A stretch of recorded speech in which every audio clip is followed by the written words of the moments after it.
Assalamualaikum warahmatullahi wabarakatuh. Alhamdulillahirabbil alamin. Selamat pagi anak-anak semuanya. Kali ini alhamdulillah kita masih berjumpa lagi tentunya pada pelajaran IPA. Ya alhamdulillah ketemu lagi ya dengan Pak Fikri. Nah, ya. Pak Fikri bingung ya. Ya. Nah, sebelum pembelajaran kita mulai, marilah kita awali dengan berdoa ya. Berdoa dipersilakan. Ya, ya. Oke, cukup. Nah, alhamdulillahirabbil alamin. Pada hari ini kita masih bertemu dan kali ini Pak Fikri akan membahas soal-soal latihan ulangan yang ada di bab 3 ya di buku IPA. Sebentar. Ada di buku IPA.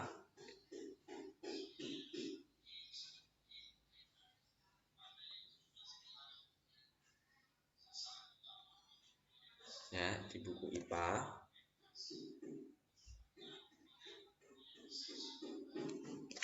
Buku IPA terpadu. Oke, baik. Halaman 137 ya anak-anak.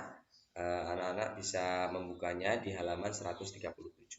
Oke, Pak Fikri kembali lagi ke backgroundnya bahwa Pak Fikri sekarang karena ini IPA-nya sudah ke kimia, maka in this meeting I want to teach you about chemistry.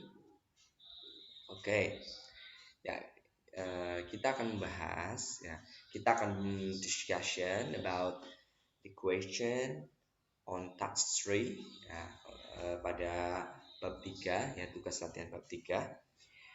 Yang pertama ya, nomor 11.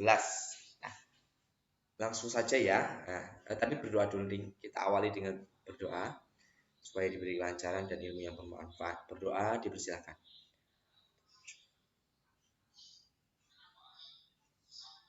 Oke, cukup. Nah, sekarang Pak Fikri sedang ada di laboratorium. Oh, karena ini warnanya putih ya. Sekarang Pak Fikri berada di mana nih? Chemistry lab ya, laboratorium ya, laboratorium kimia. Nah, Pak Fikri sedang ada di laboratorium kimia. Nah, karena pada pembahasan IPA kali ini lebih banyak membahas mengenai kimia, asam, basa, senyawa, larutan dan sebagainya. Oke, nah, kita langsung saja kerjakan atau kita bahas latihan ulangan bab 3 halaman 137 dari nomor 11 ya. Oke, baik. Berikut ini yang bukan merupakan perubahan kimia adalah, nah, kalau kita melihat ya, kalau kita melihat di soal ini, saya rasa ada redaksi yang tidak tepat ya. Seharusnya di sini adalah berikut ini yang merupakan perubahan kimia. Nah, karena yang pilihan yang A, air menjadi es, itu perubahan fisika. Selanjutnya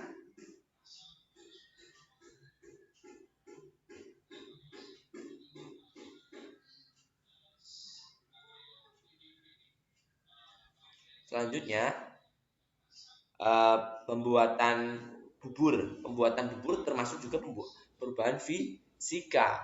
Karena masih dalam berasnya masih ada, cuma hanya berubah bentuk saja dari awalnya padatan atau keras, lumayan keras, kemudian menjadi cair karena bubur ya, cair padat dan sebenarnya itu. Selanjutnya lilin dibakar. Nah, lilin dibakar kan perubahan fisika kan, karena tidak menghasilkan zat baru, dan yang termasuk perubahan kimia adalah D, besi berkarat. Jadi memang untuk nomor 11 pertanyaannya harusnya berikut ini yang merupakan perubahan kimia adalah. Baik. Next. Yang nomor 12. Berikut ini yang tidak termasuk sifat fisis. Nah, sifat fisis ya, termasuk dalam sifat apa? Ekstensif atau intensif. Ya, kalau kita buka lagi di awal-awal bahwa ada dua sifat yaitu ekstensif dan intensif.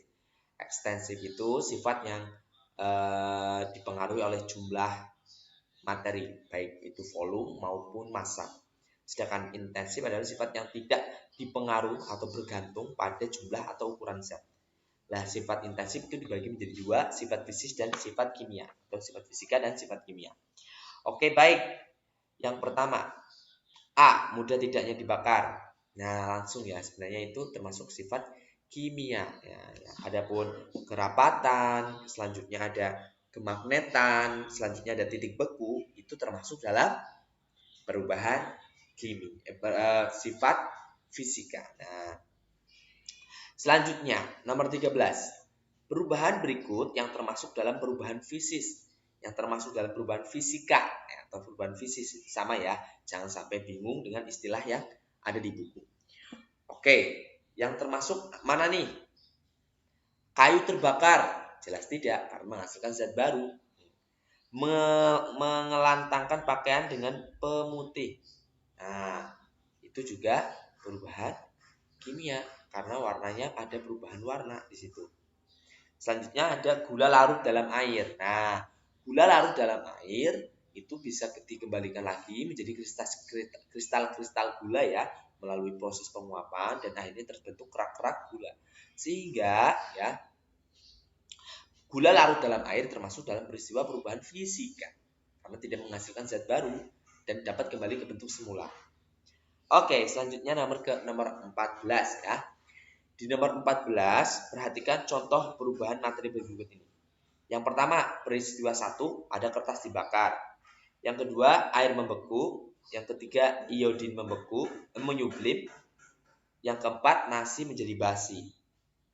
Nah, perubahan materi yang merupakan perubahan kimia adalah, ingat, perubahan kimia ciri-cirinya apa? Tidak menghasilkan zat baru. Tidak bisa kembali ke bentuk semula dan tidak menghasilkan zat baru. Kertas dibakar, apakah bisa kembali ke bentuk kertas lagi? Nah, tentunya tidak kan ya. Nah, dan menghasilkan zat baru yaitu abu kertas. Selanjutnya air membeku. Nah, air membeku apakah terjadi adanya zat baru? Tidak, masih tetap air, hanya bentuknya dari cair menjadi padat dan air bisa kembali ke es, air membeku yang menjadi es bisa kembali lagi menjadi air atau yang bentuknya cair ya dengan cara dipanaskan atau melalui proses mencair. Sehingga air membeku bukan merupakan peristiwa atau perubahan kimia. Nah, lanjut selanjutnya yang nomor 3 ada peristiwa iodin menyublim. Nah, di peristiwa menyublim ya dari zat padat menjadi gas ya. Dari zat padat menjadi gas itu ya, itu bisa dilakukan proses deposisi di mana dari gas itu bisa kita tangkap ya. Jadi prosesnya katakanlah seperti kapur barus di bawah kemudian kita panaskan sehingga hanya ada proses perubahan zat dari cair dari padat menjadi gas, namun di atas diperangkap ya, diberi perangkap es yang membeku kemudian ada lapisan ya, sehingga gas yang tadinya padat yang menyublim menjadi gas kemudian ditahan oleh zat benda yang di atas sehingga tidak keluar zat yang gasnya sehingga dan kemudian berbentuk lagi dan kemudian menjadi bentuk padatan kembali. Nah, itu namanya proses deposisi dan iodin bisa melakukannya sehingga iodin tidak bisa kembali ke bentuk semula ya. Sehingga ini termasuk dalam perubahan fisika. Yang keempat, nasi menjadi basi. Nah, nasi menjadi basi atau adanya proses kimia ya pembusukan pada makanan dan memang tidak bisa kembali lagi ya nasi yang sudah basi. Nah, karena ada jamur dan sebagainya, maka nasi basi termasuk perubahan kimia. Maka yang termasuk perubahan kimia adalah nomor 1 dan 4. Kita lanjut ke nomor 15 ya anak-anak. Nah, di nomor 15 ya, berikut ini yang tidak termasuk sifat kimia materi. Yang pertama, kestabilan. Ya, termasuk ya, kestabilan, senyawa dan sebagainya. Yang kedua ada kerapatan. Ya, kita simpan dulu. Yang ketiga ada perkaratan. Ya, perkaratan termasuk dalam sifat kimia. Yang keempat di situ D ada kereaktifan. Mudah tidaknya terbakar atau mudah tidaknya bereaksi dengan senyawa yang lain. Benar tidak? Benar. Maka memang yang tidak termasuk dalam sifat kimia materi adalah kerapatan. Karena kerapatan, daya hantar, kemagnetan, itu titik beku, titik lebur, dan sebagainya itu termasuk dalam sifat-sifat fisika. Oke, kita langsung ke nomor 16. Jika sebatang lilin dibakar, akan terjadi perubahan apa ya? Fisika. Ya, akan terjadi perubahan fisika di mana lilinnya meleleh namun membeku kembali menjadi lilin. Ya. Jadi lilinnya kembali lagi ke bentuk semua meskipun mengalami perubahan wujud ya dari padat menjadi cair. Namun langsung ketika suhunya dingin ya, langsung cairan dari hasil pembakaran lilin itu akan membeku kembali, akan menjadi padatan kembali dan menjadi lilin kembali. Sehingga lilin yang dibakar itu merupakan perubahan fisika di mana tidak terjadi perubahan tidak terjadi adanya zat baru dan juga bisa kembali ke bentuk semula. Oke, next nomor 17. Materi adalah sesuatu yang memiliki massa dan volume like aduh nggak kelihatan ya. Seperti ini telepon ya, di sini kan wah hilang ya teleponnya. Nah, jadi ada Pak Fikri lagi.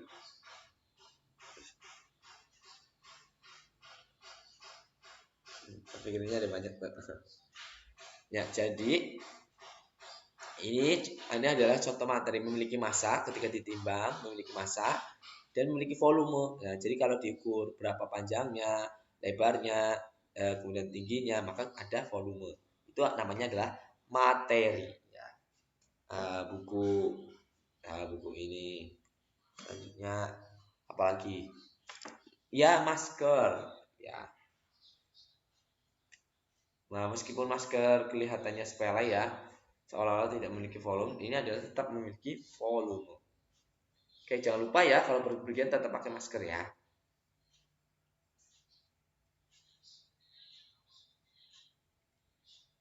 Oke. Next, nomor ke-18. Berikut ini yang bukan merupakan sifat fisika suatu materi. Ayo, yang bukan merupakan sifat fisika suatu materi. Yang pertama, titik didih. Benar.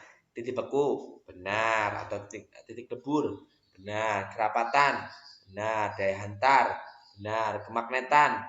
Benar. Nah, yang tidak termasuk adalah kereaktifan. Kereaktifan hanya dimiliki oleh sifat kimia karena ini berkesinambungan atau saling berkaitan dengan berhubungan atau berkaitan dengan mudah tidaknya dibakar, mudah tidaknya bereaksi dengan senyawa-senyawa yang lain. Maka kereaktifan merupakan sifat kimia. Nah, jadi yang bukan merupakan sifat fisika adalah D, kereaktifan. Oke. Next ya. Pernyataan berikut yang benar adalah ya nomor 19. A. Perubahan kimia tidak menghasilkan zat baru. Benar tidak? Salah. Ya. Perubahan kimia menghasilkan zat baru. Selanjutnya, pada perubahan fisika terjadi perubahan komposisi zat. Tidak sama sekali. Jadi air ya membeku ya tetap air menjadi es, tidak ada perubahan komposisi zat yang berubah sama sekali. Ya. Katakanlah beras atau nasi menjadi bubur ya. Kayak peribahasa ya, nasi sudah menjadi bubur. Ya meskipun nasinya sudah berubah menjadi bubur tapi tidak ada komposisi yang berubah. Tetap sama-sama dari beras. Selanjutnya, lilin meleleh merupakan salah satu perubahan kimia. Salah ya, itu termasuk dalam perubahan fisika karena dapat kembali ke bentuk semula dan tidak menghasilkan zat baru. Selanjutnya, yang D, perubahan kimia selalu menghasilkan zat baru. Benar ya, jadi perubahan kimia selalu menghasilkan zat baru dan tidak bisa kembali ke bentuk semula. Oke, next. Nomor 20. Ya, di nomor 20, berikut ini yang bukan merupakan perubahan kimia. Yang pertama, bensin menguap. Nah, jadi dari cair menjadi gas, namun tidak ya menguapnya di sini tidak bisa kembali ke bentuk semula ya, tidak bisa bensin itu dari udara yang sudah menguap kemudian kita tangkap kemudian kita jadikan bentuk cair lagi sehingga bensin merupakan perubahan kimia. Oke, yang B, lilin terbakar. Nah, ini sudah jelas ini merupakan perubahan fisika, jadi ini bukan perubahan kimia, maka jawabannya adalah B. Tapi kita lihat lagi ya pilihan opsi C, membuat tapai dari ketela pohon. Ya, itu adalah proses fermentasi. Jadi proses pembusukan menggunakan bantuan ragi, ya, di mana ragi itu menghasilkan jamur Saccharomyces kalau tidak salah ya, Saccharomyces cerevisiae, itu yang memang membuat singkong yang sudah difermentasi menjadi tape atau tapai. Yang ketiga, daun-daun yang menguning. Nah, daun-daun menguning atau proses pembusukan itu tidak bisa kembali lagi ke bentuk semula karena di situ juga ada proses kimia ya, di mana mungkin proses fotosintesisnya yang tidak sempurna dan sebagainya sehingga daun-daunnya menguning atau memang sudah daun sudah mengalami penuaan dini. Nah, penuaan dini. Sehingga akhirnya terjadi pembusukan pada daun, bisa menguning, busuk dan tidak bisa kembali ke bentuk semula. Sehingga itu termasuk perubahan kimia. Maka yang bukan adalah B, lilin yang terbakar. Ya, mungkin pembahasannya kita cukupkan nomor 11 sampai 20. Untuk yang nomor 21 sampai seterusnya akan Pak Fikri bahas di sesi selanjutnya. Terima kasih. Wassalamualaikum warahmatullahi wabarakatuh. Sampai jumpa.